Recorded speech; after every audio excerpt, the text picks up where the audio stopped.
Coming up on this episode of the Hitstreak. Winners find a way. That's right. Winners find a way to do it, and we are truly changing the game. I mean, I've been researching this stuff for 10, 15 years, and I've never seen what is currently happening with our organization. I've never seen that before happen on social media. And we got we're getting a lot of attention, man. Hi folks, Nick Hyder here, and I want to tell you about one membership and two lifelines. Smiles for Recovery has partnered with Dollars with the Heart to fuel a global endowment system, fighting hunger and restoring smiles through life-changing dental care. When you join, you're not just getting entertainment. You're unlocking a members-only platform where every dollar you spend helps feed families and restore smiles for people in recovery. Your one-time $65.99 membership gives you a unique member ID, access to private entertainment, and a guaranteed place in line for free dental services through Smiles for Recovery. Every time our community reaches 2.5 million members, 1,000 full dental care awards go to members outside of recovery. You can keep it or you can gift it. Plus, thanks to Struggle Jennings, you'll also receive a limited edition t-shirt, a brand new song, and long-term complimentary benefits, a lasting way to make a difference. Join at smilesforrecovery.info with code SMILES. You can meet the team at smilesforrecovery.org. Folks, let's feed families and restore smiles together. Dentists, when a member outside of recovery needs treatment, you can sponsor them. Once they are approved, Smiles for Recovery covers the full cost through this partnership. Membership supports endowments, not insurance. Dental awards subject to approval and availability. If you've got a story that people need to hear, folks, this is your shot. The Hitstreak isn't just a podcast. It's a platform not just for top performers, it's also a platform that takes real stories from underdogs, builders, and dreamers, and it puts them on the map. Your story, your brand, your breakthrough. Apply now to be a guest. We'll put you in front of millions of viewers worldwide. You'll get pro-level content, high-level exposure, and a seat at the table with people who've been there and made it out. I'm not only looking for polished top performers. I'm looking for real stories from real people. If you've been through the fire and came out stronger, you belong on this show. Apply now. This is your moment. Email management@nickhyder.com or comment or DM the word Hitstreak to apply. The Hitstreak is where rags to riches stories have been told, and the next one could be yours. Blessings, folks. Welcome back to another episode of the Hitstreak. I am your man, Nick Hyder. And folks, I've got an extra special treat joining me in the HitLab today, all the way from St. Louis, folks. I'm going to get right into it. Check it out. They call him the Kobe Bryant of editing. And folks, when you're talking Kobe, that name does not get used lightly. He's 100% in great company, which is why we're so proud to call him a friend, a team member, family. Folks, he's the founder of Real Branding and the lead editor right here at HitLab Creative Studios. The man, the myth, the legend, Cole Thurman is in the building. Cole, great to have you, man. It's great to be here. I was here, I think, about 3 years ago to this day. A lot has changed since then, as you know. I think I got a few more gray hairs on the side there. Got in town late last night. I was supposed to be here around 11 o'clock. No big deal. However, on the way here, I decided to stop at the old Cracker Barrel, having some biscuits and gravy. Had to see if the new logo if the old logo was back, and sure enough, it was there, so I feel better about that. I got out of my car, and lo and behold, I didn't have my wallet. Well, apparently I left it at the gas station in St. Louis. Uh-oh. So I called the gas station, and I said, did anybody happen to find a wallet? And they said, let me go check. And lo and behold, a kind, gracious soul actually picked it up, brought it in, and so now I have to pick that up on my way back, but it's good to know that there's some good people out here still. But I'm excited to be here, brother. So you are here without a wallet. Without a wallet, that's correct. Wow. I do have my debit card though, but if I, need my ID for anything, I'm screwed. Well, I hope it's best of luck to you on the way back. Maybe we got to get you that sucker. I just found that out right now. Hey, there you go. All right. Well, seriously, dude, that's it is good to know that there's good people Absolutely. out there. Because like that's probably a pretty common thing happens. People leave their stuff at a gas station. You drop your wallet in St. Louis, it's good luck. There's people waiting for you to do that. Well, Cole, I'm glad to have you here. It's always a pleasure and a treat. We get to knock out a whole bunch of work stuff, and we get to share some of the magic that we're working on, right? So I mentioned before that you're the lead editor here at HitLab Creative Studios. How long have you been with us now? Has it been 3-4 years, 3.5, 4 years? About 3 years as full editor. It's probably about a half a year before that where I was just doing the posting. Yep. So about 3 years, you could say. That's incredible, folks. Check it out. This is a big number I'm about to give you. All right.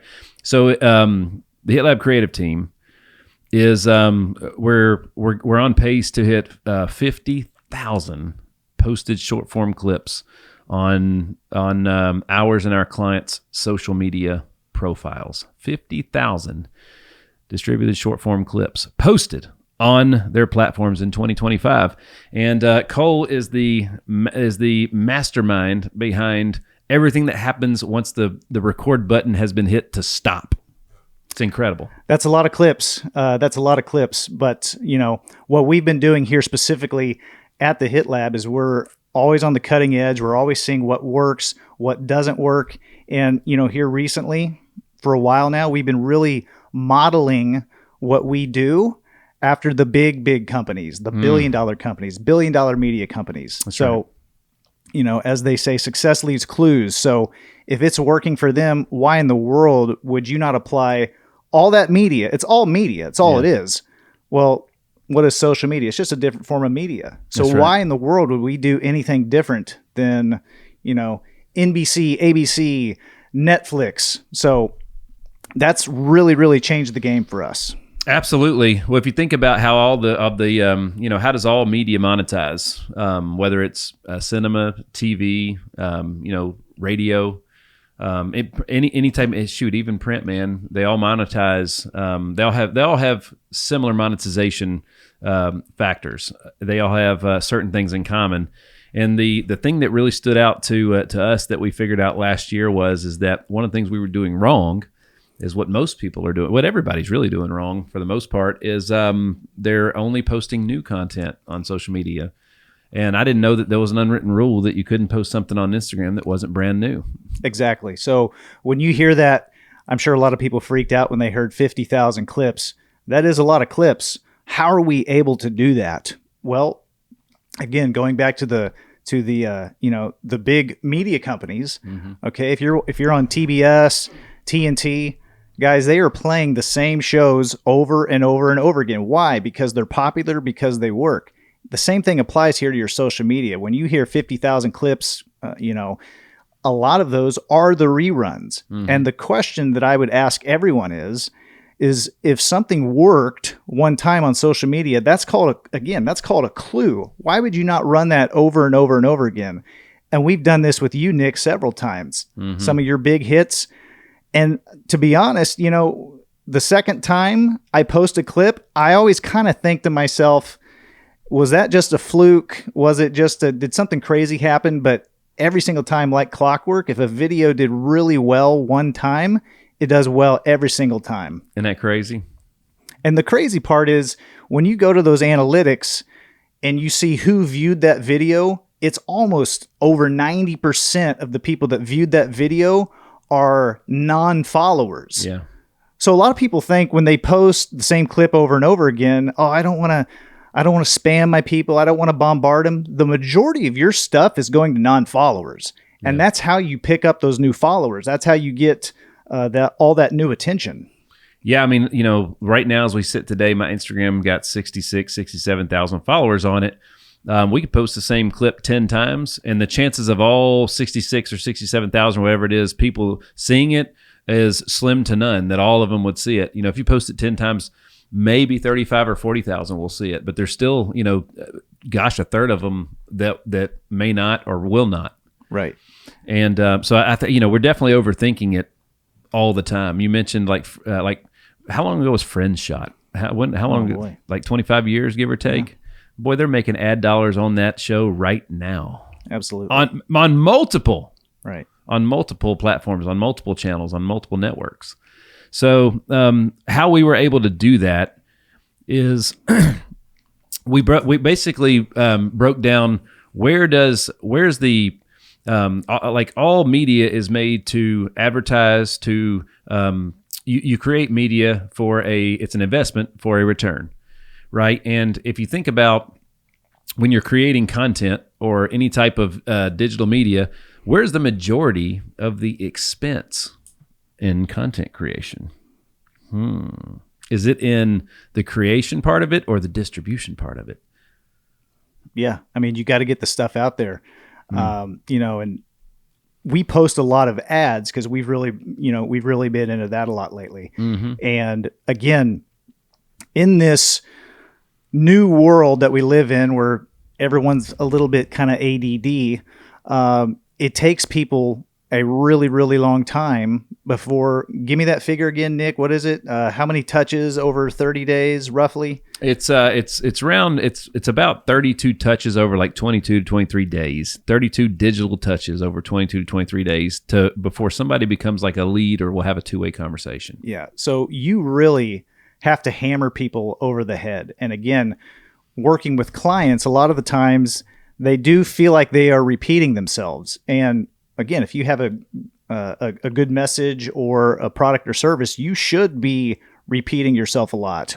Mm-hmm. But it takes a lot of exposure, especially in the year 2025, before people will, recognize you. You want to be the most recognizable face. I can promise you right now, Nick Hyder's the most recognizable face on social media. To me, anyway, on my algorithm. That's what I'm talking about. That means we're doing a good job. Well, think about what you just said, though. All right. So as we're sitting here today at the Sphere in Vegas, the Backstreet Boys just finished a major residency. All right. They're probably adding some dates to it. Now, did the Backstreet Boys were there performing all new content, all new music? Oh yeah, brand new. Is that how it was? Have they released new music lately? They were at the one of the most sought after venues on earth, performing stuff. A lot of it that came out 25 years ago. New money on old content. Absolutely. And again, like with those guys, with everything, if it's not broken, don't fix it. Yeah. Those guys, NSYNC, all those guys, whatever, they are, living off of the stuff that they did years ago. Mm-hmm. And again, it goes back to why not do the same thing with your social media? That's right. Well, so think about it. When the Backstreet Boys were performing all those songs on stage at the Sphere, they weren't performing the songs off the albums that nobody ever heard. They were performing the hits that got played on the radio millions of times, that sparked millions of album sales, that won multiple awards, right? And if you think about it, as you get into content creation, at some point in time, you're going to have a whole bunch of it that you have either created yourself or paid somebody to help you create, and like those are assets, man. Like, so it's like literally like, think about if all your videos, if you just changed out all the social media content that has ever been created for yourself, and if it was no longer a video file, but instead it was $1, would you just leave it sitting there to do nothing all in the vault all day long, or would you keep sending it out, right, in the form of an investment? And right? that's the beautiful thing that we do here at the HitLab is we get these people to come in here, shoot their content, share their message, share their product, share their service. And over a period of time, as they go through this evolution, we do have that catalog. And by that point in time, we can go back and look at, okay, this did well, and pick those common denominators and then really build content around the stuff that is working well. Well, think about what we're talking about, all right? I don't want to get out. Some people might be confused a little bit right now. So think about this for a second. All right, you own. All right, so in the world of music, in the 80s or 90s, Paul McCartney and Michael Jackson were buddies, and then they had a riff, right? Why? Because Michael Jackson bought the masters to the Beatles. He owned the catalog of the Beatles, all their hits, right? So every time a song played on the radio, Paul McCartney didn't get paid, Michael Jackson did. All right. We heard about Taylor Swift buying back her masters from her old record label. Folks, when you make social media content, if you hire the right team, you own your own masters. Okay. So those are assets. And when you have a catalog of videos, just like, I don't know, Michael Jackson, he had hundreds, if not thousands of songs that he recorded. And then he released a bunch of them, and some of those became hits. Those are the ones that we still listen to on repeat today, right? So as you're releasing content and you start to have hits, those clips that get watched over and over, that get shared thousands or tens of thousands or hundreds of thousands of times, that perform extremely well and get lots of engagement and lots of comment and spark lots of DMs, why wouldn't you run it again? Absolutely. And that's one thing that we do here always is we're always testing new things, split testing, seeing what works and what doesn't. But on some of those big viral clips that we have, I might tweak it just a little bit. I mean, just barely that someone watching it wouldn't really notice, but I notice.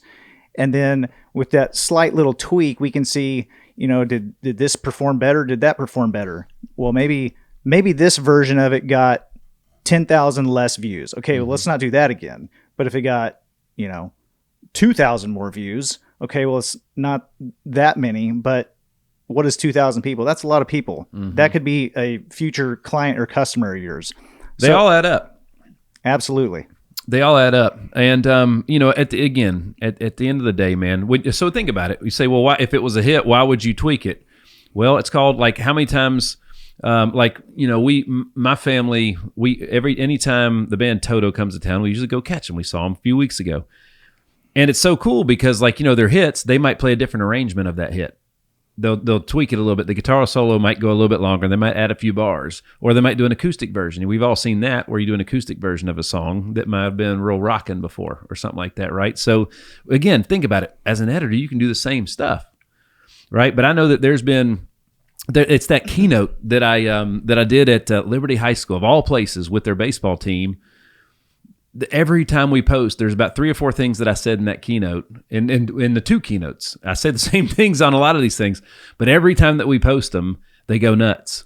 I think the worst that one of the videos ever performed has been on one platform was like 75, 80,000 times, and they're still growing. Yeah. And if you go to those big viral videos, look at the comments, look at the likes, it's all different people. It's all different people that are watching that video. Yeah. I mean, I don't know if we should do this or not. Maybe we should, but what would happen if we posted that video every day? I mean, it gets to a point where I think some of the platforms kind of don't like that if you overdo it. We kind of like to recycle stuff every 30, 45, 60 days. But I will tell you this, if you're taking notes and you want a freebie, apparently on TikTok, they're not so much that way. And what a lot of people are doing, and what I've been doing, is posting the exact same video and just changing the headline. So like the same version of the video, 3 different headlines, and then just see what works really well on that platform. And then you take the video that performed the best on TikTok and then run over and post it to your other socials. Yep. Hi, folks. I'm your man, Nick Hyder, and I just want to say a quick thank you for all of you, the millions of you tuning into the Hitstreak. If you have not already, subscribe to the Hitstreak on all digital platforms. Share your favorite episodes with your friends, your team, literally whoever needs a lift. We've built a worldwide audience of millions, and we're just getting started. Every episode, we're breaking down the playbook of top performers so that you can get to that next level too. We're literally getting the information from the people that have it to the people that need it, by bringing on guests that everybody knows and some that not everybody knows yet. So again, thank you for being a part of this movement. Keep listening, keep sharing, and keep leveling up with the Hitstreak. So think about it. If you're making music for radio, you're going to pay attention to what radio stations are putting out, right? Radio stations are playing things that feed their advertising dollars as well as their audience, right? So you got to feed both sides. We do that with the podcast that we're sitting here today. We have a responsibility to our loyal audience, and but we also have a responsibility to our advertisers, right? So Cole, talk to me a little bit about there's a lot of tools out there, and I think they all have a home and a place.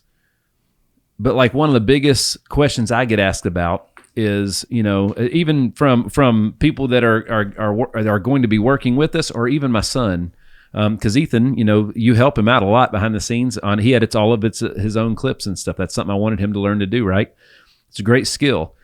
But there's a lot of tools out there that it's kind of like Chat GPT. Some people can make Chat GPT do things that others can't do. Some people can do things with a car other people can't do, right? Like some of those AI editing based tools, they're not, they have a place, but like some people lean on them to do everything. And I'm just kind of like, man, what's a $29 subscription? Like when in life does a $29 monthly subscription change your life? Yeah. I mean, as they say, there's levels to the game. Yeah. And again, a tool is just a tool, just like how money is a tool. Mm-hmm. You give a bad guy money, he's going to do some bad stuff probably. You give a good guy money, he's going to, help people. He's going to, he's going to do great things with the money. Yeah. It's just a tool. Yeah. And all these tools are, it depends on what person has the tool in their hand. As we discussed earlier, if you give me a guitar, it's going to sound bad. You give a guitar to Jimi Hendrix, Brad Paisley, Keith Urban, that guitar is going to sound really good. It's the same guitar. Yeah. So it's not the tool, it's how you use it. And we're very good here at using our tools, I may say. Well, it's funny because, we've been hearing for a long time AI is going to take jobs, right? Now we're hearing that the people that are best at operating the AI and programming the AI are going to have all the jobs.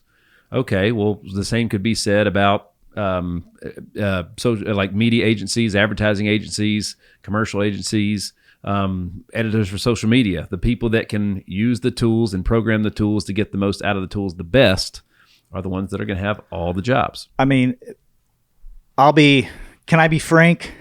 Well, you can be Cole. I don't know. Is Frank coming today? I saw a shirt the other day that said, "Can I be frank?" But in all honesty, this is just the brutal, honest truth. This might ruffle some feathers, but when I see someone who says they are serious about their social media, and I see these cheap AI clips, I immediately go, "Yeah, you're not serious." Mm-hmm. It looks awful. Yeah. Now, some tools are better than others, and there's a way I'm not throwing it all away. I use AI every single day in the stuff that I do, but you got to know how to use it. Yeah. If you're just, slapping it up there and say, make it for me, it's going to look like crap. And there's a lot of crappy content out there. And here at the HitLab, we're going to put an end to crappy content. If you don't want it, if you're satisfied with crappy content, just keep doing your thing, dog. We'll be here watching. Well, it's, for a long time, quantity was king. And we were big messengers for that. But like now that, if you think about it, if you're Instagram, if you're Facebook, you're TikTok, you're all those platforms, what's in it for them? Like, if the crazy thing about Netflix studios is they have to pay the big directors, the big actors, the big movie budgets. They have to pay for all this stuff. Facebook, do they pay creators? ChatGPT would say yes, but it's like those are the creators that gave them stuff for free, and then they qualified them to get paid for that creation, right? So, but think about it. If you're Facebook and Instagram, and now you've got everybody giving you the content for free, including all the data and the information that they're collecting along the way, it's absolutely brilliant.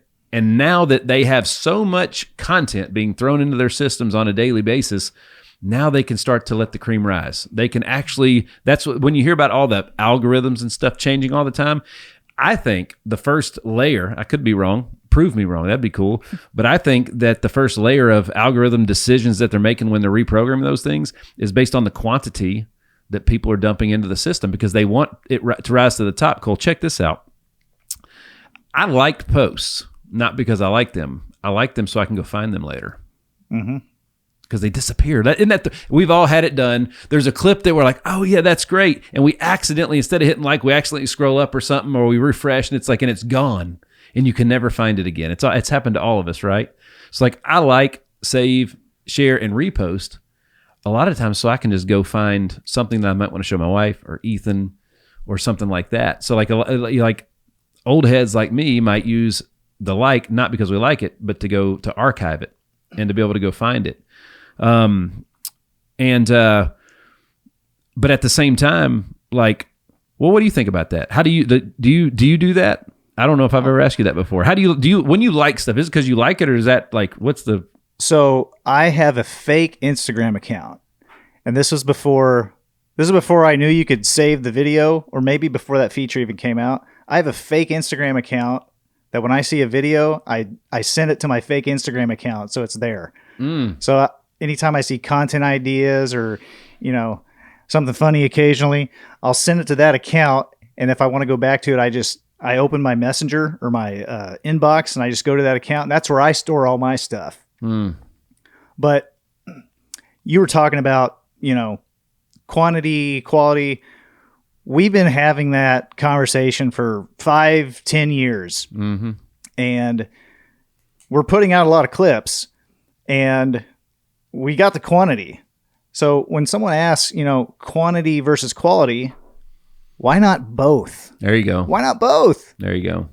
I mean, and again, these algorithms, so Instagram, Facebook, they have one goal, and that is to keep you on that app as long as possible. There it is. And we're probably all guilty of being on there too much. They want to keep you on there as long as possible, and it's getting really, really sophisticated, and they are weeding out bad content. The best algorithm is having good content. Like everyone's trying to find out everyone's trying to find the hacks. The real content hack is putting out a lot of content at high quality and being prepared. Actually have a plan. Actually have a strategy. That if you want to boost the algorithm in your favor, there you go. Most people don't like that though, because it requires work. And a lot of people just don't want to put in the time, and that's okay. Yeah. You can have your results. You can't have your cake and eat it too, wherever that came from. That's right. Well, so check this out. Like, so I call it, you got to control the scroll, right? So a lot of the platforms are getting so much alike, like Facebook Reels versus Instagram Reels versus YouTube Shorts versus, I guess they're just called TikToks, right? Yeah. They're very similar.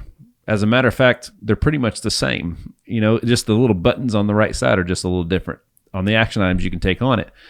But in the old days, old Nick, when he was scrolling on TikTok, when I'd get bored, I would just refresh the feed. I would hit the home button again or something and start it over, right?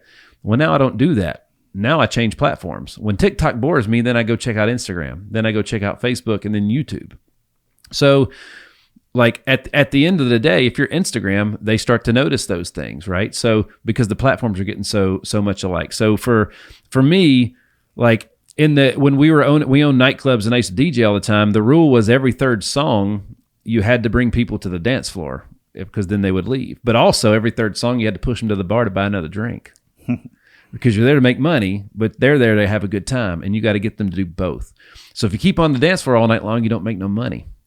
But if you don't get them to the dance floor, you don't make no money because they leave. So that's kind of like the magic that is social media, because a lot of times, when your stuff might start somebody's scroll. I love it when I see my own stuff in my own scroll, which is rare, but it happens. I'm always like, what happened? Why'd that happen? I'm always wanting to know. But I pay attention to that. And those are usually the clips that go the biggest, dude. Yeah. I don't know if I've ever said that out loud before, but that is true. I've noticed that too. Yeah. So these platforms, they pretty much will promote your video based on watch time, especially in that first 4 to 7 seconds. So, and we teach this here at the HitLab, but you really want to have a strong hook, whether that's what you're saying, whether that's on the screen. But again, we got 3-4 seconds maybe. If you're not dropping some serious knowledge or saying something pretty important, man, people are going to scroll right by you. Let's do a thing. So you got a stopwatch on a device over there, anybody? I'm gonna play a clip. Let's see, Jensen, you got a stopwatch over there for me? All right, check it out, Cole. I'm gonna play just a random clip. I'm gonna open up TikTok, and I'm gonna play a random clip. And as soon as the clip starts, start the stopwatch, and I'm gonna stop the clip when it hits 4 seconds. Let's see how long that is. It's an eternity. You ready? All right, 3, 2, 1, and not that one. Here we go. And so I said to the president as I'm walking out, and he's standing by the Oval or by the Resolute desk, and I said, That's how long 4 seconds is. All right, so let's do one more. Let's try a couple other ones. So here we go. Why is it all political stuff right now? Hey, look at that. One of my clips just popped up. I just said it. That's for real. All right, you ready? 3, 2, 1, go. Can I ask you a question? What's your take on whether we should be sending money to Ukraine? That's how quick it is. Yeah. That's how quick it is. A lot. He couldn't even get his question out. Exactly. And, there's a lot of times when I'll take this content and I may have to take off part of that question that guy was asking and get right into the meat of it. I mean, it's a competition for your attention, and you have to grab it quickly. It's not social media anymore. It's attention media. Yeah. Absolutely. So let's stop calling it social media, Cole. Let's call it attention media. And there you go. Let's trademark that. Yeah, you guys can have the social media. We're gonna be in the attention media business. Well, we're all fighting for attention. And if you have a product or service or message that you want to share with the world, again, we got to have that frequency. Mm-hmm. And I was having a conversation the other day with someone, and they noticed a lot of the stuff that you're putting out. And again, like we talked about, it's because you have to literally over and over and over again exposing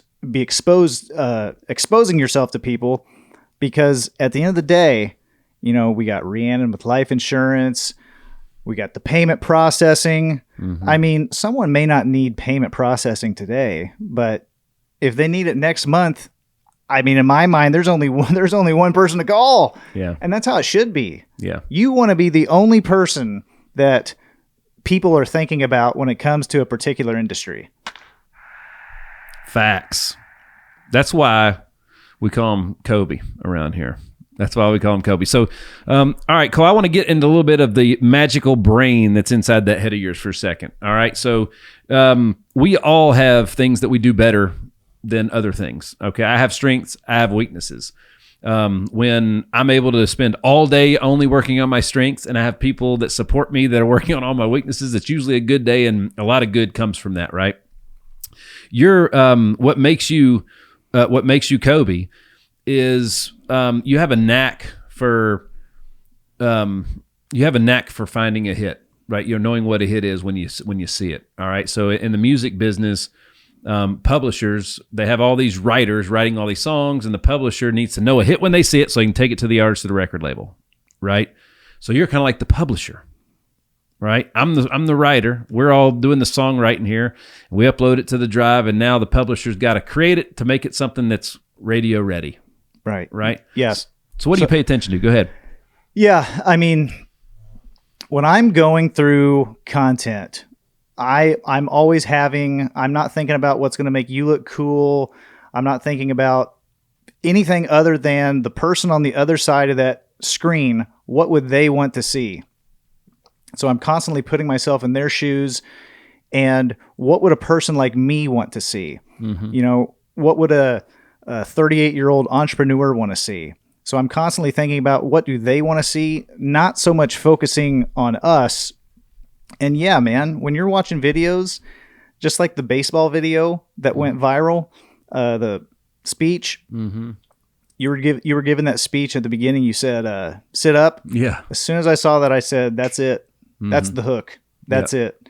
And I knew it was going to be big, but I didn't know it was going to be that big. So it's just being very cognizant of those things. If there's anything in that video that stands out or pops out, it's just having the awareness to catch it and realize that that's probably going to be something that gets someone's attention.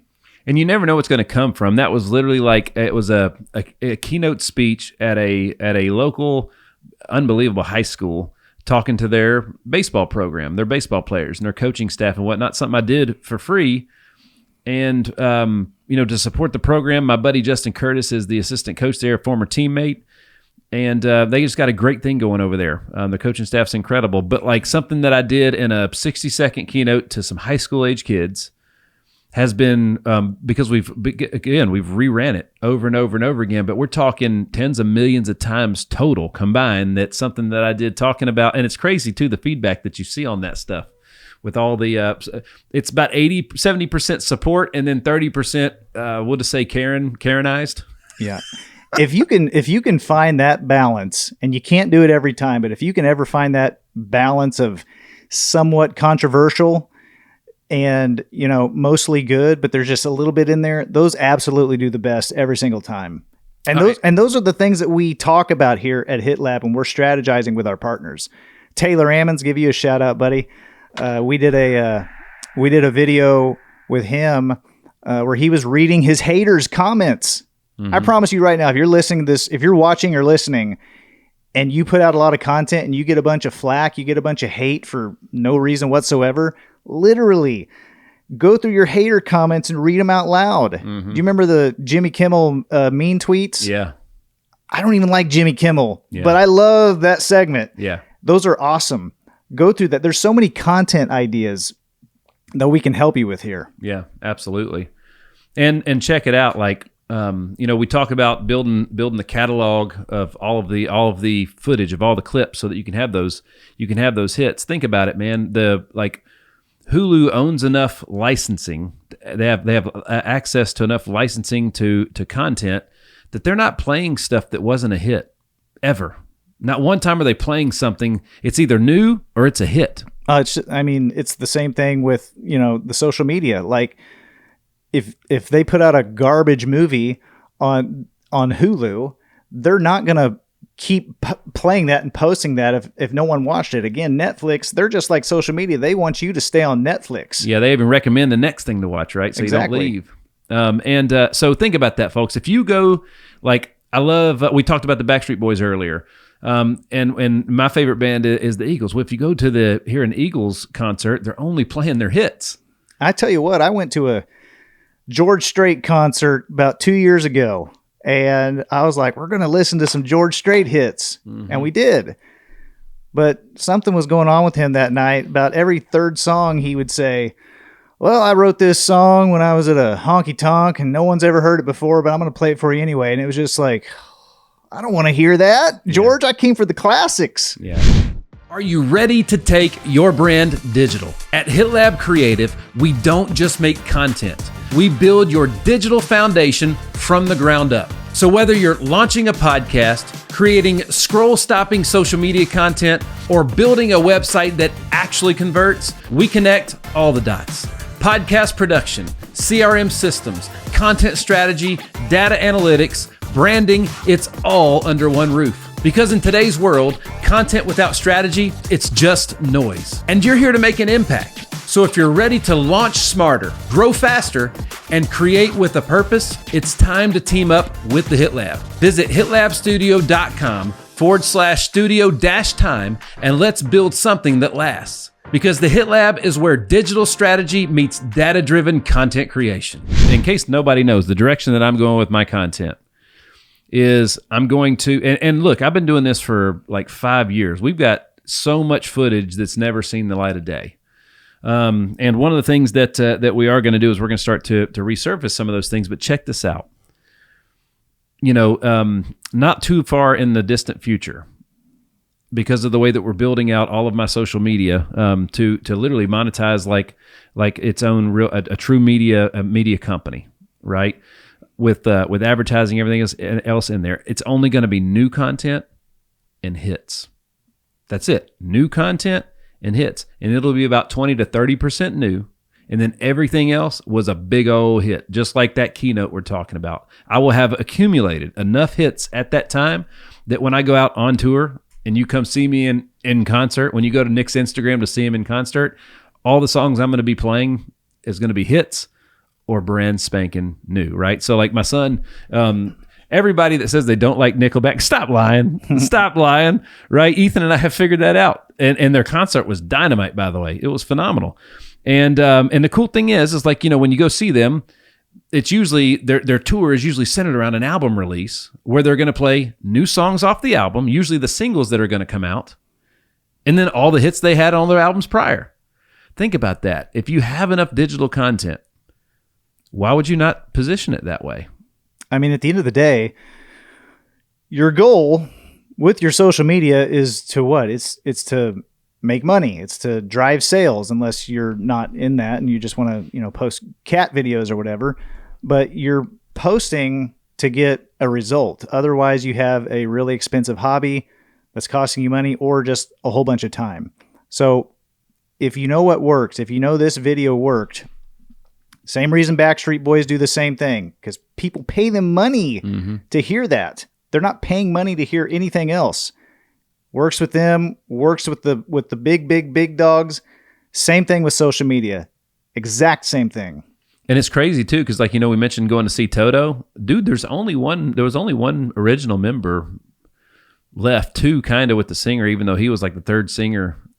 Like the songs were so good that like not everybody, the original band isn't playing it anymore. Like somebody else can play it and it's still good. You know what I mean? They call them, like you go to Broadway tonight, it's all cover stuff. It's all cover tunes. Bands playing somebody else's hits. Yeah. You know what I mean? So like a lot of times you'll see somebody use a soundbite, somebody else say or repeat a soundbite that they heard somewhere else or something like that. In my opinion, that's the greatest compliment there is, because that's the same thing as somebody playing a Garth Brooks song on Broadway, in my opinion. I could be wrong about it. Some people would disagree about that, but like that's how I feel about it. I'm like, say it. The cool thing is if you say something that I said first, and let's say I actually said it first. I don't think anybody says anything the first time anymore. I think it's all been said. But let's say I did say something first. And you go out and you say it, but people, like when you hear a Garth song downtown, you know that that's a Garth song. If people don't know that that's a Nick Hyder song, well, that's my fault. Right. Not yours. By the way, when you steal someone's quote, the first time you steal it, you're supposed to say who said it. But then after that, you can just take it and run with it. It's yours after that. Is that how it works? I have no idea. Is that a real rule, unwritten rule, opinion? What is that? Someone told me that a long time ago. After the first time you say it, it's now your quote. Someone may call you out on it, but you can run with it. Dude, like there's certain things that certain people famously said. I get that. Like, Abraham Lincoln said, "A house divided will not stand," right? It seems harmful to take his name away from that one, because it was such a prevalent thing that literally, like, it was during the Civil War. Our country's still standing today because he said that, right? So like that's different. Right. Then I mean, I don't know. We could get in the weeds on that, but the bottom line is you do it forever to help other people, right? So like something I had to get over when I first started doing this stuff was I wanted everything to be like I was really posting for me. I felt like I had something to say. I wanted to get some stuff off my chest, and I thought it was going to change all this stuff. And when it was, because it was aimed for me, it didn't work.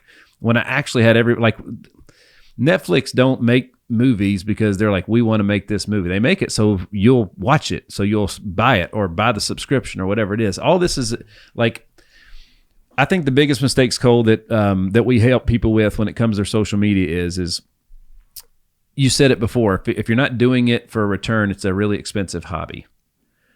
So how long would you do that hobby, and could you sustain it? Oh man. You'd have to really question your IQ if you did that for too long. But at the end of the day, there's people out there that have problems, and if you have a solution to that problem, you need to be talking about it. Mm-hmm.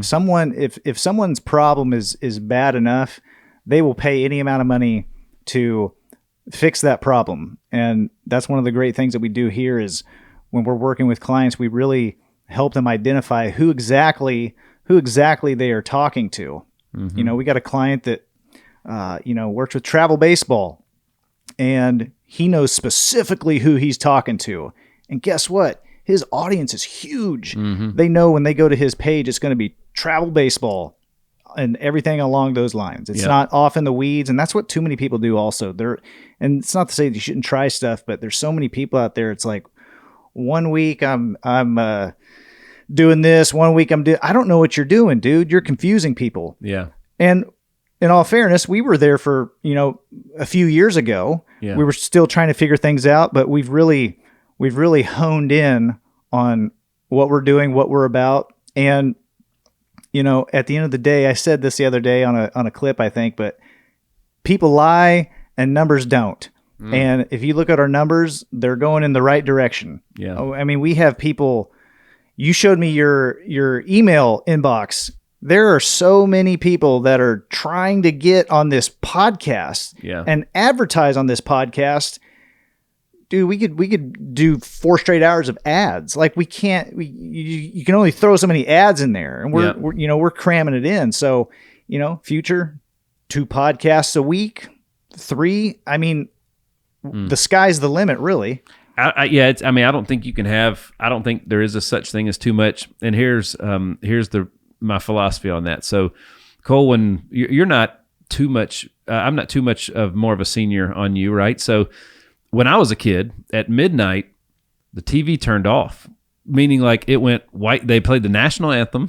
And then I'm not quite that old. And then it went snow. There was nothing that played, and maybe it was 2 in the morning. You know, maybe it was, but it was at night. There was total dead time on all TV stations.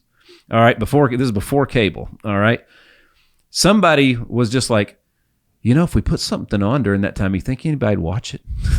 Right. And they did. And they started selling advertising on it. What did they put on there? The worst stuff that they had at that time. It was basically like, I think that's where public broadcasting came from, you know, but it was always like when I was a kid, it was always like you woke up in the middle of the night to like the love ballads of the 90s and stuff, where Time Life was playing that stuff over and over again. But they sold ads in that, right? They sold ads during that time. It wasn't as expensive of an ad, and it wasn't the same ads they were airing during prime time, but it had a purpose. So like, you know, I'm looking at my Instagram and I'm like, every hour that goes by that we're not putting something out, I'm like, it's just snow. I think you saw this video. Mr. Beast was talking to these guys, and I don't even know what company or business they were in, but they post 100 times a day. Mm-hmm. And they have like 4.4 million followers or something. They post 100 times a day. Do you understand how much that is? And what they basically found was, according to Instagram, it doesn't hurt you to do that, is what I'm saying. Yeah. So the only question that I have is, why aren't we posting 100 times a day? Well, I kind of know why. Mm-hmm. We don't have enough people for that. But in all seriousness, you can always post more. It's really just a catalog. You got to build out the catalog to be able to do that, right? So if you post 100 times a day, it's 24 hours in a day, you're basically posting 4 times an hour. Right. 4 times an hour. And that I know exactly what you're talking about. They were like, hey, you want me to show you how to reach 1 billion people in 1 month? That's how you do it. So even on mine, like, we can pretty much guarantee that if I post, every time I post, it's going to reach a certain amount of people, right? It's going to be viewed a certain amount of times, almost like clockwork. So if I want to 5x my reach, I can just do it 5 times. If I want to 10x my reach, I can just do it 10 times, right? And it can literally be that easy. Now, how can you keep that and sustain it? Well, you got to have the catalog to back it up, because if you start throwing trash out there, that won't sustain. It will lose, right? It will lose. But when you have done it long enough, I mean, literally, like, how many posts have we made on my platform? Just approaching 9,000 posts. That's insane. You look at a lot of folks, they'll have 200, 300, right, or even 1,000. We're about to hit 9,000 posts. When I look at those profiles of people who say that they're serious about their business, and I go to their profile and they have, 100 posts, 200 posts. Their last post was a week ago. Whether you know it or not, when you see that as a consumer, you subconsciously think, they're really not that serious about this. Mm-hmm. That's why it's so important to show up every single day. Every single day. You got to show up every single day. Even if they're not buying from you right now, just subconsciously they're thinking, he's here every day. He must be really serious about it. If you need to get your carpets cleaned and you see a guy posting about his carpet cleaning business every day versus someone who posts once a week, 100, I was going to say 9 times out of 10, but 10 times out of 10, they're going to go to the guy that is present on social media, taking it serious. Mm-hmm. All right, I'm going to test the waters here. I have no idea what he's about to say, but I'm about to ask him a question. This could go sideways. All right. So Jensen, you might have to come to the rescue. All right. Get your life raft ready. All right. So, all right, Cole, there is a law firm in this town and in many other towns that are dominating the airwaves. All right. So if you had a claim where you needed a lawyer, I'm testing the waters here because their ads are everywhere. I've seen them on billboards. I see them on TV. I hear them on radio. I hear them on Sirius XM, Pandora, everywhere. All right. If you had, and again, you're from St. Louis, we're in Nashville. All right. I haven't been to St. Louis lately. So maybe you're in a market, they're not there. But if you had to call a lawyer, what's the first law firm you think of? Well, am I supposed to say the name of the law firm? Yeah. I just want to see if it jumps out to you because I'm going to say, when I say, all right, so Jensen, no. Do you know a law firm that I'm talking about? Morgan and Morgan. Morgan and Morgan. They're on everywhere we go here, we see them. Wow. Uncle David, when he's in town, all right, they go down south of here too. They're on interstates. David lives in Florida. The joke the other day was, I'm gonna have to call Morgan and Morgan. Yeah, I've heard of that. Yeah. All right, why? So how would that be? How would Morgan and Morgan, two random last names, the same last name, become a household name? They have advertised that much. That's it works now, and their ads are good. You remember Morgan and Morgan? It sounds like when he says it, he says the word Morgan like 18 times in a row almost. He's like, Morgan and Morgan. I'm Jordan Morgan, and you remember that. You absolutely remember that. That we did not rehearse that. That was 100% off the cuff. He knew exactly who I was talking about. Right? Yeah, I mean, you want to be dominating people's minds basically with whatever you're doing. Like I said, you want to be that first person that someone thinks of when their problem occurs and they need you for their solution. All right, so I want to backtrack just a little bit. So we're talking about replaying your hits. People always think that I'm crazy when I talk about that because the most prominent way that we make money besides consultations and overall brand strategy is we make the clips and distribute them for the clients. And that's a big deal because that keeps the clients doing what they do best, which is dealing with their clients, right? And by the way, folks, I tell all the people that we talk to, if you have never edited a video before, I always tell everybody to try to edit at least 10 because that gives you respect for the person that you hire, right? Because it's something that it's an art, it's a skill, and it's a skill that once you get good at it, everything changes and you have to get good at it again. You have to reinvent yourself over and over again, right? So I always tell everybody, understand what it is that you're hiring for. But Cole, isn't it crazy that I'm telling people hey man, if you want to 5X your reach, play your hits again. So I'm telling you how to literally take the money that you have already spent and leverage it and use and invest it again, right? So why would we do that? Why in the world would we do that? Is that shooting ourselves in the foot? Is that stupid? Well, I would say that it doesn't make any sense not to do that. All I can say is since we started implementing this strategy, that it's kind of like the floodgates came open. Because there was a period of time there where we were doing good, but as soon as we started implementing this stuff, I mean, there's people knocking on our doors. I was looking at Nick's inbox, and there's people trying to give Nick money right now, and he can't take it right now.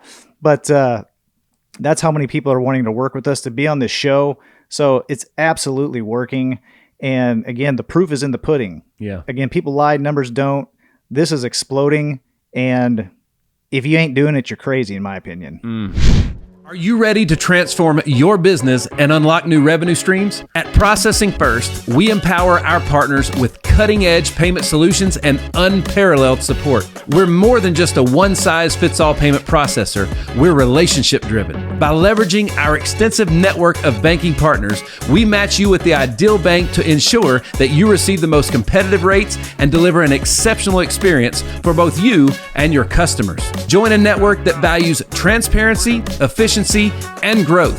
With our state-of-the-art POS systems and competitive processing rates, you can offer your clients the best in payment technology while boosting your own profitability. Why choose Processing First? Innovative solutions. Stay ahead with our advanced payment processing tools. Dedicated support. Our team is here to assist you every step of the way. Lucrative opportunities. Enhance your income by providing top-tier services to your clients. Don't settle for less.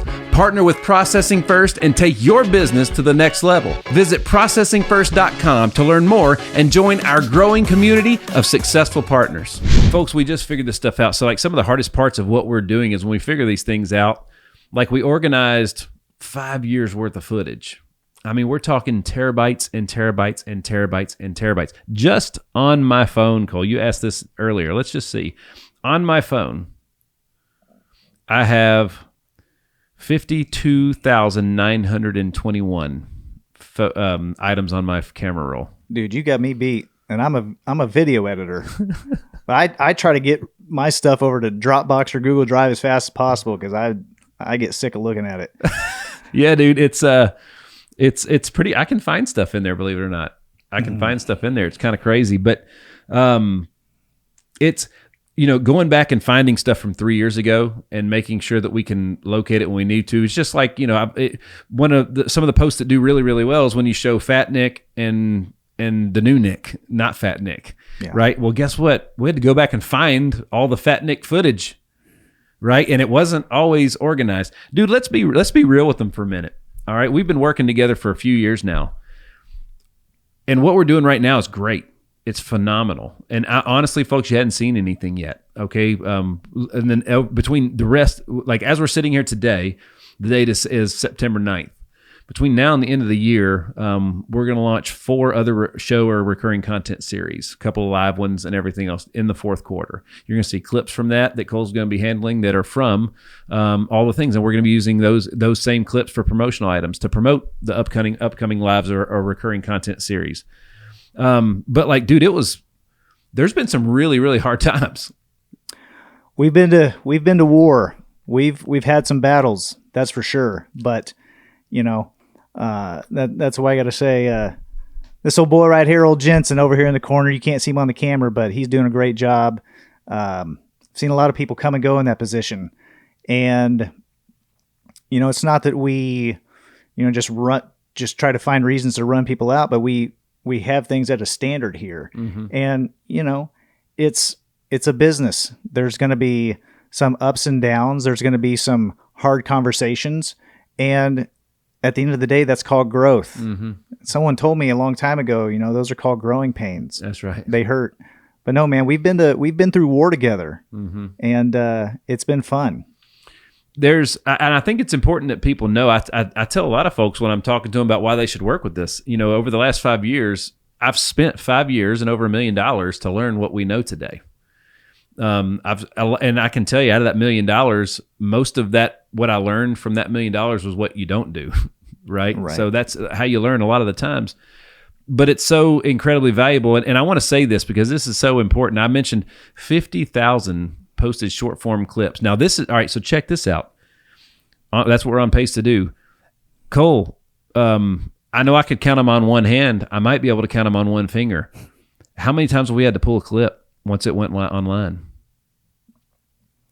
Nothing comes to mind. I don't remember one, dude. No. Knock on wood. But, dude, that's incredible. Do you remember when we first started? We had to take them down all the time. Yeah. Like, especially because you didn't know all the stuff about insurance and the camera was always on back then. And I'd be telling somebody, and it's something you can't say. It's behind the scenes, in-house stuff only, very proprietary information.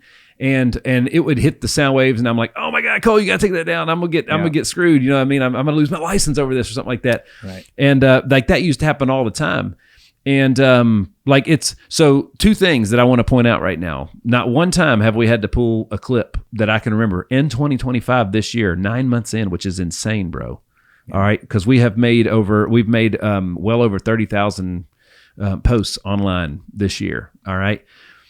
And the other thing that I got to say is 100% of the promised deliverables that we have owed and promised clients, they got them on time. Yeah. I mean, and that's where a lot of agencies fail, is they get in over their heads. And I mean, let's be real, at the end of the day, it's really easy to sell this type of stuff. Not what we're doing, but just editing, posting. It's easy to sell that. And you can make a lot of money really fast if you're just semi good at talking and have some good, work to show. But a lot of agencies, they get a little bit too big for their britches, and they get too many people, and they just can't handle it. Which is why we're really throttling ourselves. We're bursting at the seams, dude. We're throttling ourselves because we want to ensure that, who we're currently working with, gets what they signed up for, right? They're still as important to us as the day that we found them. Absolutely. Yeah, it's such a big deal. Like growing, like all growth is actually a strategy, and you can be very ineffective in growing, Well, and I'll tell you this too, so before I really came fully on board here at the HitLab, I had my own deal going. And again, I was one of those guys, I could hit you up, I could sell you, I could show you all this stuff. And, but I had no strategy back then. And that's really where kind of our talents have merged together, me on the editing side and the social media side. And you've really spent the time and attention and money to figure this stuff out. Because at the end of the day, that's what people are missing, is they're missing a strategy. There's too many people out there that they're posting just to post. I don't know if you've ever seen that. There's a reel going around. You see it every now and then. I actually kind of think it's funny, but it's like a Chinese guy or something. He goes, someone said I have to post once a day, so here's my post, and it's just a picture of him. Haha, that's funny, whatever. But that's a really bad strategy.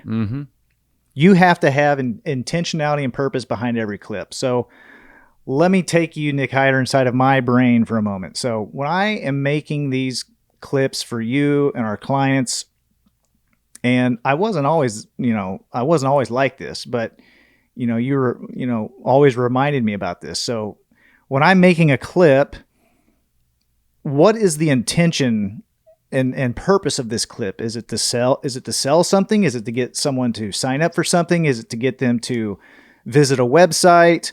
And every now and then we will have clips that are just purely entertainment, purely, funny stuff. It's good to mix that stuff in too, to, let people know, hey, I'm not a robot here, right? Let them know you're human. I think letting them see that human side is important as well. But when we put clips out there, we want to drive an end result every single time. Otherwise, what are you really doing? Well, all of our clients are mission-driven messengers. Mission-driven messengers. And even then, like one of the things that we always focus on, every single clip, we want it to educate, entertain, and encourage. We want to give them some value.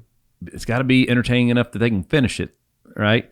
But it's going to encourage them to do something. Perfect combination. And anybody that's watching this, because I would venture to guess that 99% of business owners, entrepreneurs, they know they should be posting more, but they either don't know what to do, or let's just be real honest, they're scared to look stupid.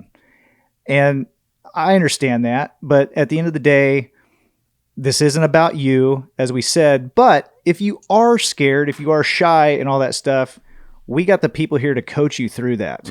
We got the people here to give you ideas. We do the research. We give you the topics.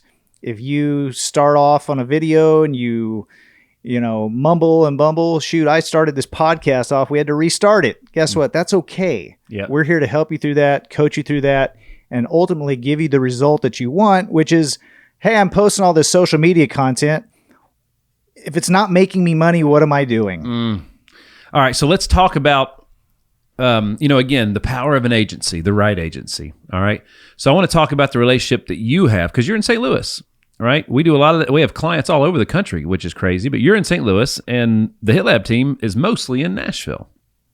So let's talk about the relationship that the team has with you, because again, like, when we first started this, you had no idea what you were going to see when you opened the drive.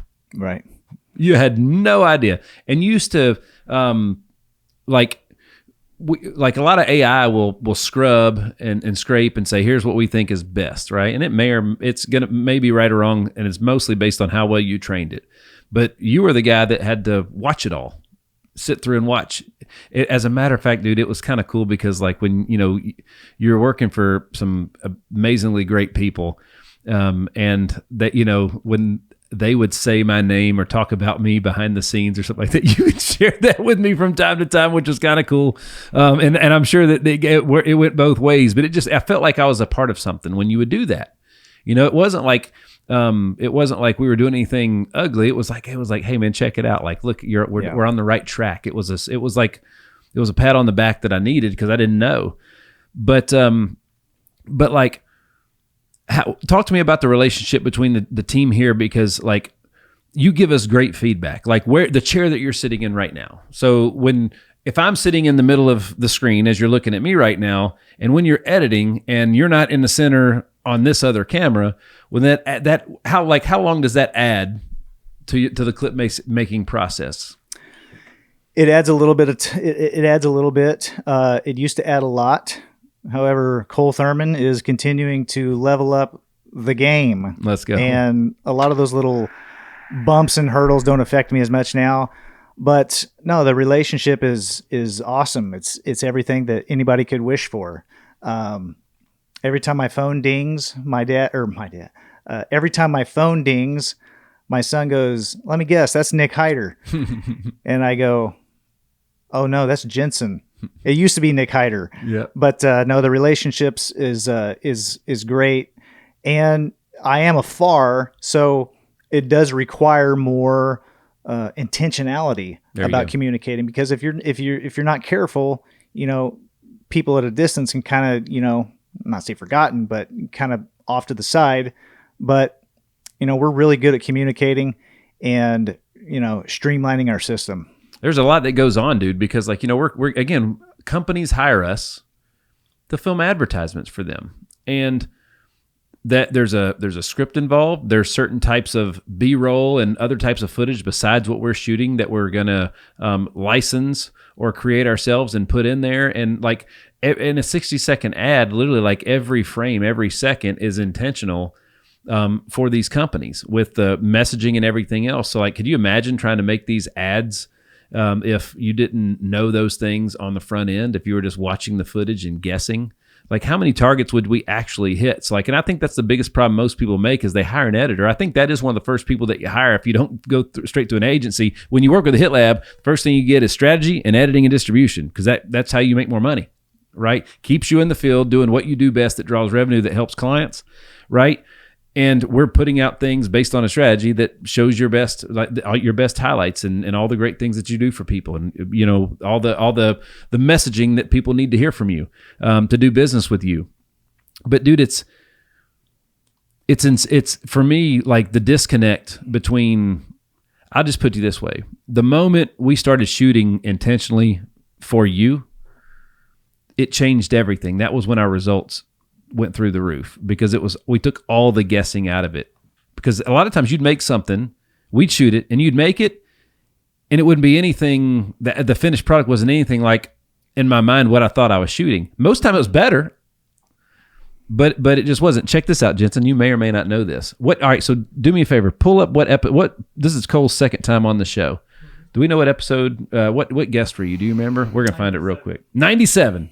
Man, look at that guy right there. He's sharp. That's right. Episode 97. All right. Episode 97. So you told a story. You wouldn't be sitting here today if this story had not have happened. So everybody knows one of my favorite people, somebody I'm proud to call a mentor and a friend, the real Brad Lee. All right. I know you because of Brad. All right. But you got Brad's attention in a really unique and special way. All right. Jensen may or may not know this story. So everybody knows, all Brad's socials, it's the real Brad Lee, right? Well, at one point in time, there was another one that went by a slightly different name. That's right. Are we going into this? I just think just goes to show you how powerful this stuff is, Yeah. right? Because this is how you got the client. This is how you got the deal. This is how Nike this is how the company that does ads for Nike got the deal with this exact same thought process. They started making Nike ads illegally without their permission, and Nike was like, "Hey, you can't do that, but like they're really, really good. Are you interested in making ads for Nike?" That's how they got the deal. Yeah, I got started doing that, and Brad sent me a message to that account, and he's like, "Who is this?" So what was the name of the account? The Fake Bradley. The Fake Bradley. And I will tell you something about that account. I had What would you post on it?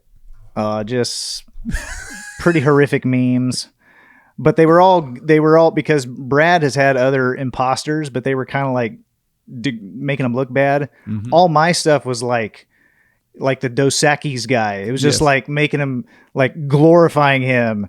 Yeah. And Brad, if you're watching this, I know you love that. That's right. But it was funny. It was positive. And the hilarious thing about that account was I would post a story and I'd see who viewed my story. I'm not kidding you. Like the biggest names in the game were viewing because they thought it was Brad. Yeah. Like Dan Fleshman, Andy Frisella, all these guys, they were living on my stories. They thought it was hilarious. And guess what? It was. Yeah. It was, but it wasn't Brad. And finally, so Brad finally was like, "Well, who is this?" And that was when you revealed yourself, and you got the deal.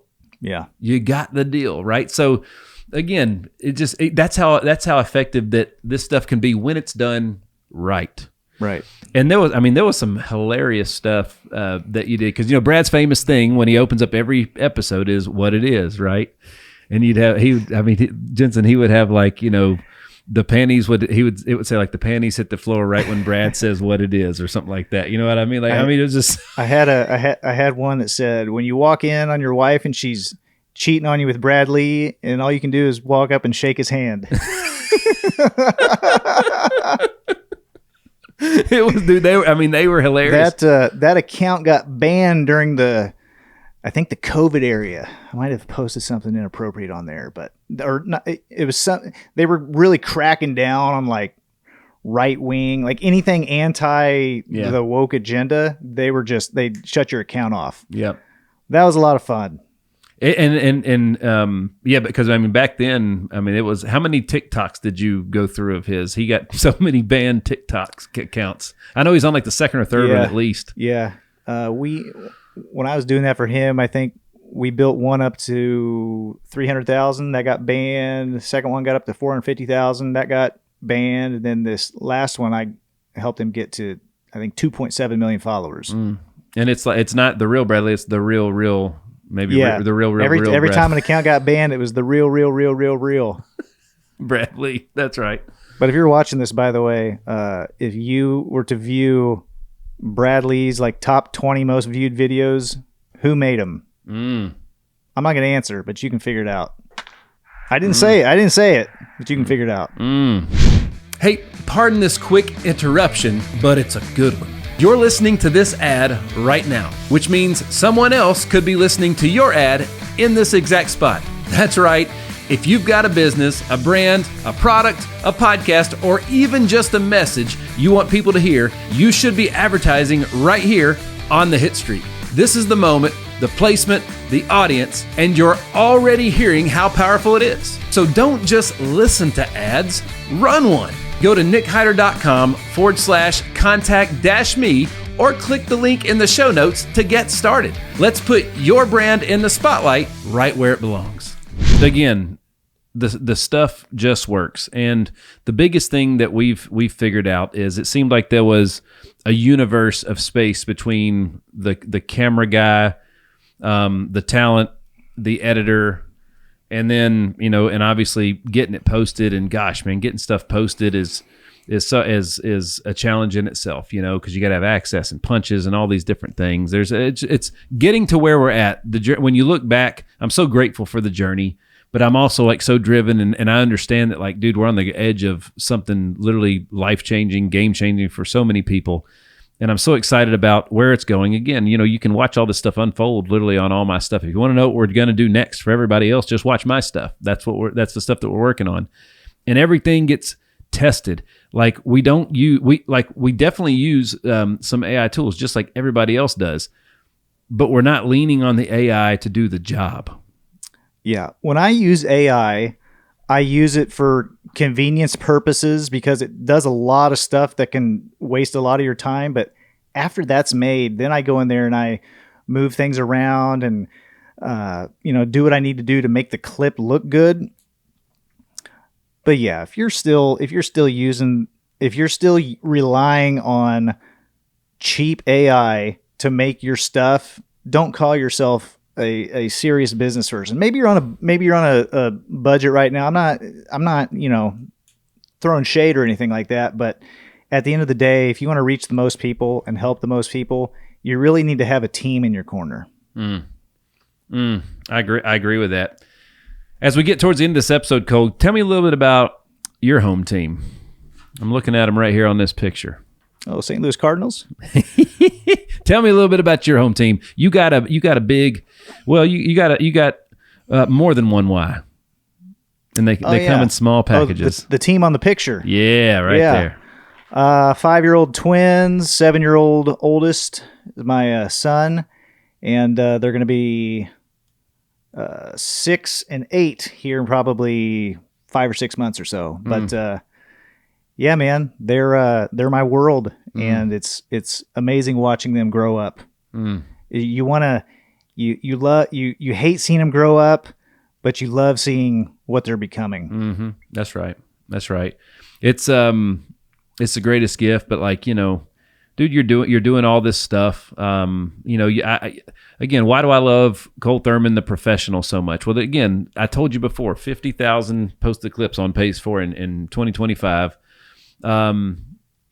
Every single post promised to me or a client gets made. That's a big deal. They get made. And, it's about integrity at the end of the day. If you tell someone you're going to do something, you do it. And I kind of think working with kids around you, because a lot of times my kids are around me. You pick them up from school every day. Every day. It's my favorite part of the day. But when you're working with kids, it's kind of like running a marathon in mud boots. But, what do you do? So for me, those distractions are a blessing because I'm not going to get those moments back. That's right. So no, it's great, man. We're doing good and we're really excited for the future. Well, that's, again, that's one of the things I just love about you. Cause again, you got 3. I'm a single dad. They get sick just like mine do. As a matter of fact, ours kind of get sick at the same times. It's always when they go right back to school or whatever else. I think all kids get sick at the same time these days. Mine get sick in week-long phases. So it's always 3 weeks at a time. So the first one gets sick, the other 2 are fine. The next one gets sick, the next one gets sick. It's always a 3-week stretch where it's like I'm checking temperatures, I'm wiping if I need to. I don't do that anymore. I haven't done that in a couple of years, but no, man, children are the greatest blessings. They are, but you've been able to. The reason that I wanted to bring that up is because again, the integrity. They're watching everything that you're doing. They know I'm working hard. That's for sure. They know you're working hard. And they see your dedication. They see your consistency. They see your integrity. And but the reason that I brought that up is because, man, you get sick, the kids get sick. Guys, we don't miss. We have not missed. It's that's the thing that we're most proud of. And there's a scene in that movie, The Social Network, about the Facebook movie that I love. And it was like, Facebook can't go down. That's always just stuck with me. It can't go down. And I'm like, guys, we can't not get it out. We have, as long as we do that, we'll always be leading from the front, I think. Winners find a way. That's right. Winners find a way to do it. And we are truly changing the game. I mean, I've been researching this stuff for 10, 15 years, and I've never seen what is currently happening with our organization, I've never seen that before happen on social media. And we got we're getting a lot of attention, man. We got a lot of people that have what we have. It's incredible. And we got a new studio, a new studio move coming out. We're renovating a lot of stuff here in this current spot, even while we're getting ready to move. Got a lot of additions to the team coming on board here. Getting Antoine Robinson is going to be stepping up, taking on a much bigger role. Like, dude, this is exciting stuff, man. Like, I feel like we've done, I don't know. I know we've done a great job. I always want to do so much better. You know what I mean? It's like, it's a constant push. I know you guys are probably getting tired of getting voice messages and text messages at 10, 11, 12 o'clock at night when I'm studying and finding stuff, sending them to you guys and so on and so forth. And it's you'll do something perfect. And then Instagram has, you don't know, like you're dealing with all these different platforms. They have bugs, they have glitches, they have all these things. And it's like you do something and you get it out there. You're doing it at scale. We're putting out thousands of clips a month. Like it's insane. And when we say we're putting them out, we're literally getting them posted on the profiles for the clients. We're not just sending them to the drive and you got to do it. Like it's hitting the web. When I say we've not had to pull one clip, Cole, how many times have I seen a clip before it hit the presses? It's a surprise every day. 0, right? When you see Nick Hyder on Instagram, that I saw it for the first time too when you did, right?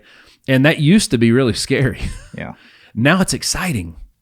And again, that's how good he's gotten at understanding what it is that we're trying to do. Because again, 5 posts a day going on all my platforms, which is 35 a week. Every one of them's intentional. You know what is going to be posted the 3rd post on the 3rd Wednesday of this month already. You already know what it is, right? We've already mapped it out. We've built out the content calendar, and it's intentional. A lot of it, the new stuff, when you see these clips online, these will be new, but it'll be backed up probably by something that's old. That's right. Right. So it's insane.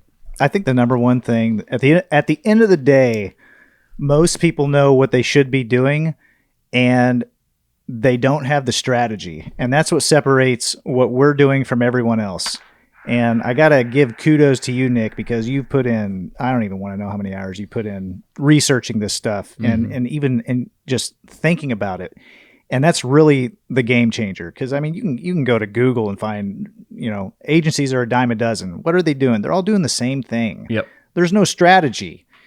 There's no monthly strategy sessions like the ones that we have. And they're deep and they're intense. And I can tell you this right now, when you're doing those strategy sessions, man, you're pouring. I mean, you're literally, nothing else exists in that time other than that client right there. How can we help you grow? And they can feel that. Well, all the agencies, they promise a strategy. I don't know, like you might be just buying a textbook strategy. I'm not sure. I think all of our clients are unique and one-on-one. But when it comes to, again, the purpose is to grow this stuff, and and everybody has a TV station in their pocket, right? So let's build it out. Like you remember when streaming first became a thing? There was a couple of them. Now there's the App Store's full of them. They're all doing just fine, and they're all dropping tons and tons of content. And by the way, Hulu will have a lot of the same movies and shows that Netflix does. So it's okay for your Instagram to have a lot of the same things that your Facebook does, right? You just got to figure out what are the ones that do need to bleed over and which are the ones that are specific for each one, and then leverage that. That's where the true strategy comes in, is not just what are we doing today. Like you're a mission-driven messenger. You're investing a certain amount of time and resources into this messaging, into all this content. How do you gauge a true return? And I think most of the agencies, at least the ones that I hired that failed me, the reason that we're here talking today is because I graduated from all those agencies so fast. And I still when they were done when my contract expired or whatever, I was just kind of I really didn't know what kind of an asset is this and what do I do with it? So there was just a lot of unknown. Sometimes, Cole, in a situation like this, 5 or 10 minutes of the episode might feel like I'm kind of dragging out a little bit. It's because we're still pulling some information out, some really important stuff. And it always happens. So as we we're on our approach here. All right. We're on our approach.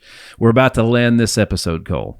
Is there anything that sticks out to you that we need to cover that we haven't talked about yet today? I think we pretty much nailed it, my man, but I did want to show you something. Can I show you? Yeah, what you got? Well, okay. I'm going to show you something.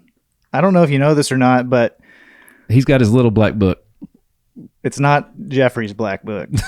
It's Cole's black book. I don't know if you know this or not, but I can actually read minds, and I can manipulate minds and get you to say whatever I want you to say. All right. So we're going to do something here real quick. Okay. All right. So we can all see this is a blank piece of paper. Correct? Yep. So folks, if you're listening with us, he's holding up a blank piece of paper. Okay. Now, I'm going to ask you a series of questions. All right. And you have to follow the rules. Okay. Okay? And I'll leave it at that. I don't want to go too far into it. Okay. Got a blank piece of paper. Yeah, get this. Yep. Got a blank piece of paper, and I'm going to write down one word. Okay? I'm going to write down one word. This is going to be really awesome or really bad. Okay? Jensen, can you see the word? I'm not looking. All right. You see it? I'm not looking. Okay, he's got the word. Okay? You got the word, Jensen? All right. It's a moment of truth. I'm going to ask you a series of questions. Here's the rules. You have to answer as fast as you can. Don't think about it. All right. Okay? What's 1 plus 5? 6. What's 5 plus 1? 6. What's 3 plus 3? 6. What's 2 plus 4? 6. What's 4 plus 2? 6. Name a vegetable. Carrot. Oh, look at there. I'm going to talk so that the camera zooms in on me. Now, was that pre? Did we talk about this before? No. That was 100%. There you go. I don't know how to finish an episode other than like that. Let's see. You got the wrong one. All right, so tell me how you did it. That was a psychological thing? It is what I told you. I can read minds. So if your editor cannot read minds, folks, you got the wrong guy. And I could give you a different series of math problems and write down and it would get you to say a different vegetable or fruit or animal. It's really anything I can do with that, but we'll leave it at that one. So you're telling me that good math will make me eat my vegetables. It'll make you say the names of them, I guess. There you go. Well, I guess that's a start, isn't it? I told him you would get it. I did it to Dale before, and I said, you got to say it as fast as you can. And Dale goes, you took a little bit of time, too. I did not think he was going to get it, but that was good. Yeah, it took me a second because first things first, I was like, a vegetable? What is a vegetable? Carrot. All right. Are they even? I heard carrots aren't even real. Is that true? That's true. I think they're real, but I don't think they're as good for you as people say they are. I don't think they're really orange either.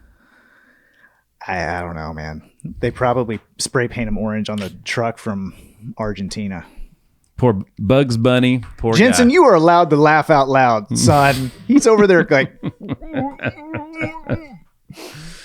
Well, Cole, this was awesome, dude. It's always great to catch up. We covered a lot of great stuff before we started shooting this. We're going to do some more now that we're done, man. But again, we're doing some groundbreaking, innovative things. We're pushing the barriers.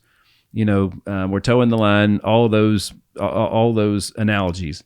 But the biggest thing, man, is 3+ years.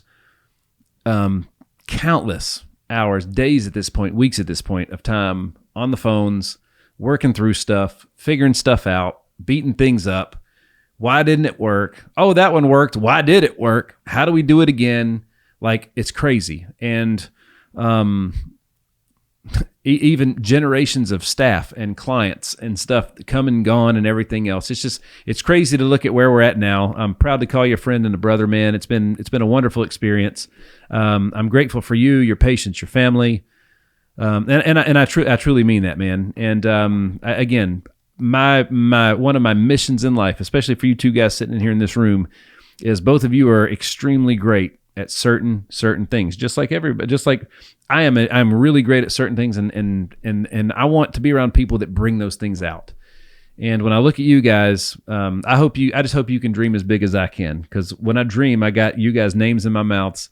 I got you on my mind. Like when I'm dreaming, of the places we're going, you're there. You know what I'm saying? So, I can't say that enough. I'm just grateful for you, dude. Like you've made hundreds of thousands of clips with me.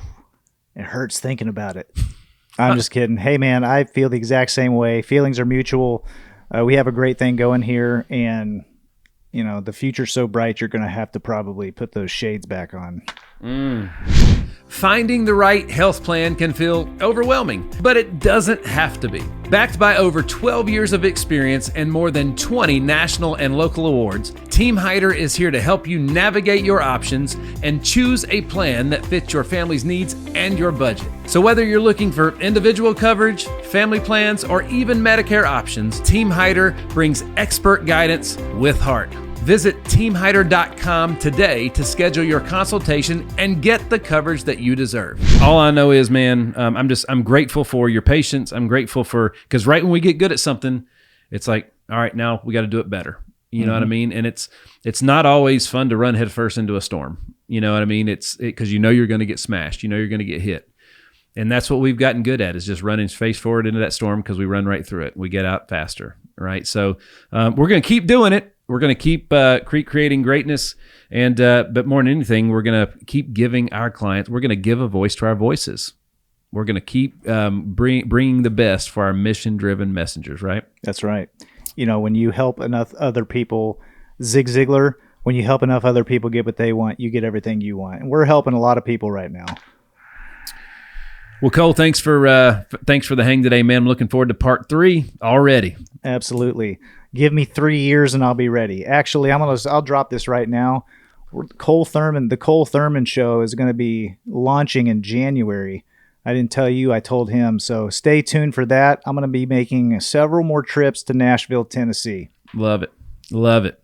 Well, folks, keep up with us online, obviously, hitlabstudio.com. And on Instagram, Mr. Cole Thurman, and at HitLab Creative.